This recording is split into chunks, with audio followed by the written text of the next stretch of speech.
guys, and welcome back to my channel. If it's your first time here, welcome to my channel. My name is Charity and you're watching Booked on Charity. So in today's video, I want to share my tricks and tips on how I managed to read more books in 2021. So I'm just going to give you a little bit of a background, okay? So before the pandemic, let's say, I mean, right now at this point is before the pandemic and then after the pandemic, I tried to get back into reading for probably a year to 2 years. When I was younger, I loved reading. I got into reading, and the books that I first read were the Goosebumps series by R.L. Stine. Hope I remember that correctly, but I'll put a picture up here. So I loved those books, but as I got more into school, obviously I was just reading schoolwork. So in 2019, I told myself that I want to get back into reading, and I struggled a lot. I think I ended up reading about 2 to 3 books the whole year. So last year I kind of figured out my groove again and figured out ways to get myself to read more. And with that said, in the year of 2021, I read and completed 54 books. I've never read that many books in a single year. And these are the ways that I've managed to read that many books. The first tip I want to give you guys is to read what you like. Now, this is the thing that worked against me when I got back into reading, because I went online and I was reading the books that everybody tells you will make you smarter, will make you richer, will make you more successful. And I was trying to read those books. I was trying to read the smart books, the ones that will make me feel like, you know, I'm reading books. And that didn't work out for me.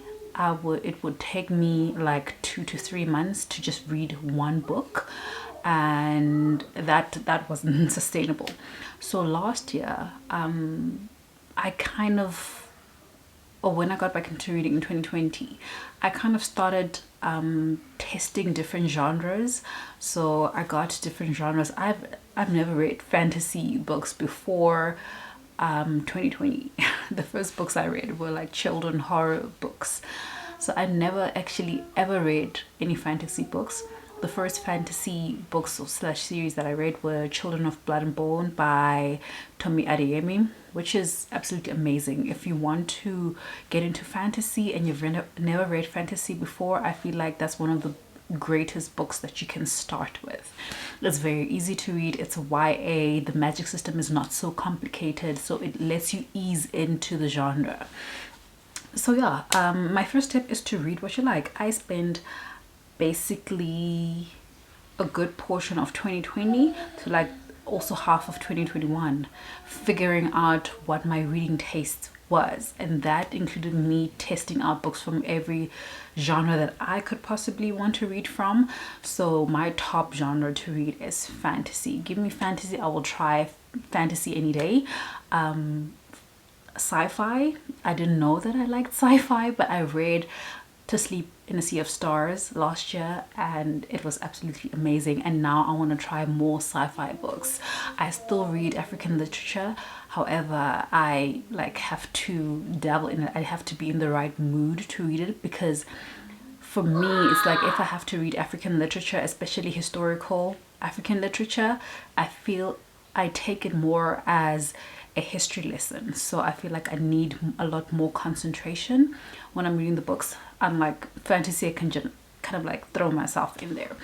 But yeah, first tip is read what you like, but before that you have to figure out what you like. If you don't know what you like, best way is to test out different genres.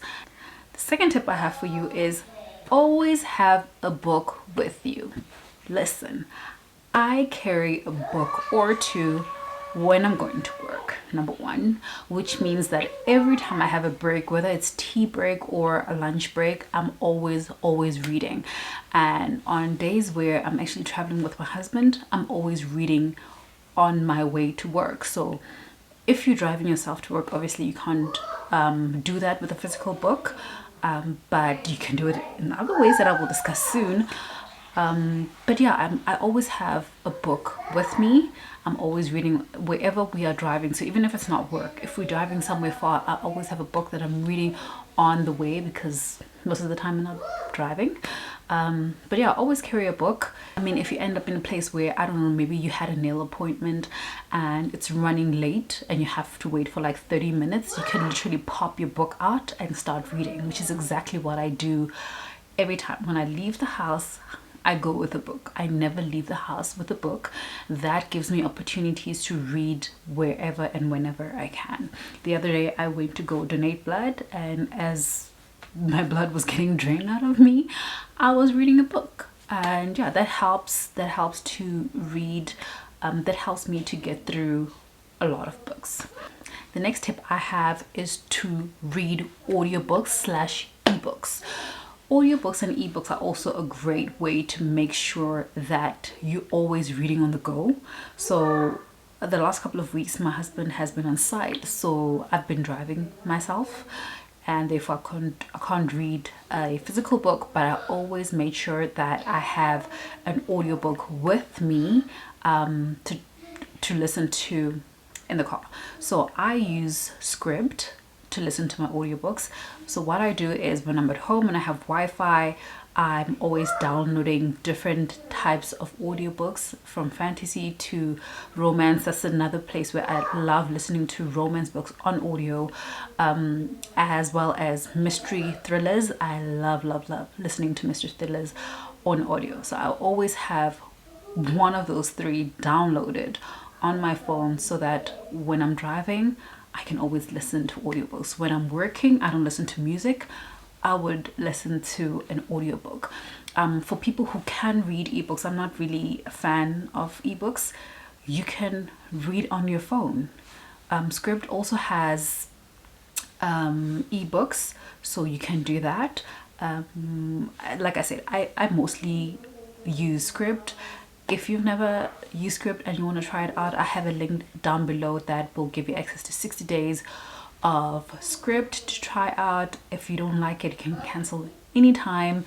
But yeah, I use SCRIBD. I tried Audible, but it's a little bit too expensive for me, because you buy credits instead of just paying for the month, and you can get any book you want. I also use Libby, in which, if you have a library account, you can actually sign up for Libby. Libby is absolutely free. However, you do get limited access to books, and you borrow the book and you have to return it within 14 days. But if it's available again, you can just borrow it again. So Libby and SCRIBD are what I use most of the time. So if I have a physical book, I will first of all go check if there's an audiobook for that physical book, because also that helps me read faster.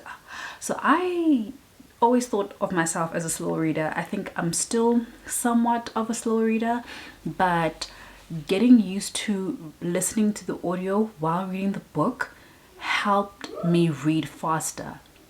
It stopped me from lingering on words in a sentence and just basically go through it and get into the story, instead of, you know, sometimes you read the same sentence over and over again and you're just not getting anywhere.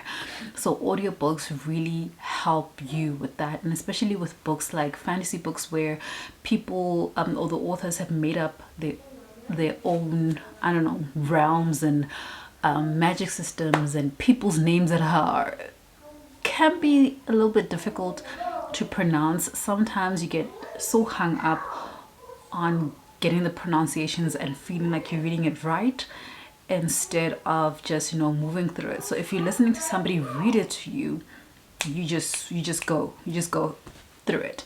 So yeah, I love audiobooks, and usually when I am reading and listening at the same time, I bring up the speed of the audiobook to about 1.5 to 2 times speed, which works perfectly for me. Some narrators do read slow, so you can, some people like read at 3 times speed. I don't know how you do that. That's like chipmunk territory. I don't know how, I can't do that. But yeah, audiobooks are really great. Ebooks are also really great for people who can read ebooks. I'm not a fan of ebooks. I don't like reading on my phone. But when I did read House of Earth and Blood, Libby had an ebook copy of it, so I borrowed it from Libby. That helped me read the book faster, only because that book is a chunker, and I would start reading and then I would get tired of holding the book and then try to change position, and it becomes uncomfortable. But on the phone, I would just like quickly read through it until my eyes would get tired, because I do have sensitive eyes, and then I would switch back to the physical book. So if you can do it, and especially if you use public transport, if you have a book with you, you can read more books. The next tip I have for you is to actually make time or allocate time for reading. I've gotten to a point where if I don't read a book within a day, I feel incomplete. I feel incomplete. So I've kind of gotten into a routine where I try to wake up early. So I try to wake up at 5 o'clock so that I have 30 minutes to read before I have to get ready for work. So that's what I've done for myself, and it gets my day going, right? Some people like to exercise and that gets their day going. That also works for me, but I've allocated my mornings to reading, and I also allocate my evenings before I sleep to reading. I find that I also sleep better if I fall asleep reading, or I was reading before I go to sleep, instead of having watched TV or being on my phone before going to sleep. So yeah, make time for reading. Like I said, I read during tea times, I read on my commute, I read during lunchtime, because normally I don't eat food during lunch, so I'm actually reading during my lunchtime. So yeah, make time for reading and swap out some of your screen time for reading time. That could be really, really great for you. The final tip I have for you is for you to get accountability partners. So what I mean by that is join buddy reads, join readathons, join a book club. If you know that you're a person who needs a little bit more motivation in terms of reading, it might be a good idea to have a buddy that you can read with.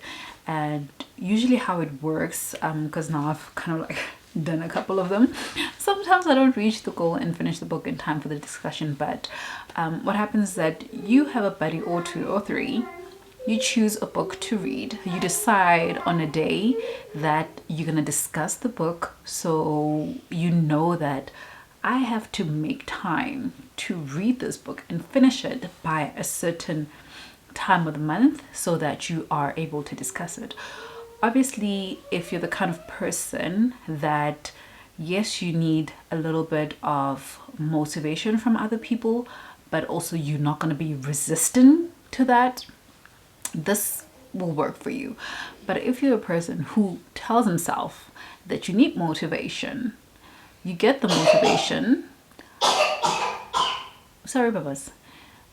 But if you're one of those people who tell themselves that you need the motivation, you get the motivation from your friends, whoever, but you still don't commit, then this part is not for you. Try all the other tips that I gave earlier. Maybe that will be best for you. So yeah, that is the tips that I have for you. If you are an avid reader and you have different ways to help you read more, please leave your comment down below so that other people can see other ways in which they can read more books. So yeah, thank you so much for watching this video. I hope that you enjoyed it, and if you did, please show me some love with a thumbs up. If you haven't subscribed to this channel yet, please do consider subscribing to my channel. And yeah, I'll see you in my next one. Bye.